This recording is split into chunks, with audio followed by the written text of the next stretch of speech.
This is McCook's Mr. Billson. Honored to have you here. When I was 19 years old, I didn't go to college, but my friend of mine down the street did, there in Trenton. And he called me up and he said, "Get over here." So I came over, stuck my head in the back door, and "Downstairs," he hollered. Down the stairs I went. Now, it was an open room. He had his bed down there, but basically it was his man cave, if you will. And he had his bed, and then right beside it he had a nightstand with a record player on top of that, playing records at the time. And so we went over to the bed, and he raised up the mattress and pulled out a 38 Special. This is just a BB gun example. 38 Special had a 4-inch barrel on it. He opened up the cylinder and ejected the 6 38 Special bullets out of it.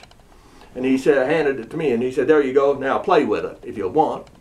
And so it was fun to cock the hammer, spin the cylinder, aim and dry fire it a couple of times, and I was done with it. He had to go take a tinkle, and so he went to the bathroom, and the bullets were laying there. So I opened up the cylinder and put the 6 bullets back in it and laid it down on the bed because I was done playing with it. I was done playing with it. I went up to the front of the bed, laid on the bed at a 90-degree angle. He had comic books there, and I was reading a comic book, listening to the music. He came out of the bathroom, saw the gun laying on the bed, and he picked it up, and he cocked the hammer, and he aimed it right between my eyes. Right between my eyes. Not knowing it was loaded, not seeing that the bullets were gone on the bed. And for whatever reason, he pulled it off to the side and boom, fired. Noise that you can't imagine in that room. He's shaking and dropped the gun and crying immediately. I had pieces of record on me, and what in the world had happened? And then I realized as he was yelling at me, "You loaded the gun! You loaded the gun!" And I said, "Well, I was done with it. It was loaded when you unloaded it for me, so I just loaded it back up so you can put it away." Destroyed his record player, which was real cheap, comparatively. We talked about what had happened and do our very best to make sure nobody found out. A couple days later, he came over to my house and he said, "I got rid of that gun." He said, "I don't ever want to have another handgun."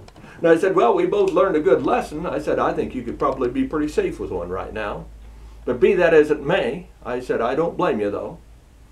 And he then pulled out the empty cartridge, a 38 caliber cartridge that had fired in that gun. He said, "I'm going to keep that for the rest of my life, to remember just how close I came to killing another human being."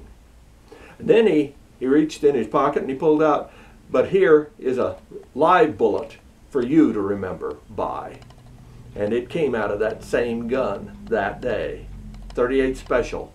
Almost ended my life at 19 years old, back in 1972. I wouldn't have had the privilege and the honor of marrying the woman I love. I wouldn't have had children. I wouldn't have got to be Mr. Bill for 35 years for the kids here in this area. If that doesn't ring a bell to you and say, more safety, always more safety. Think, think, think. Common sense and safety. And it can happen so quickly and so easily.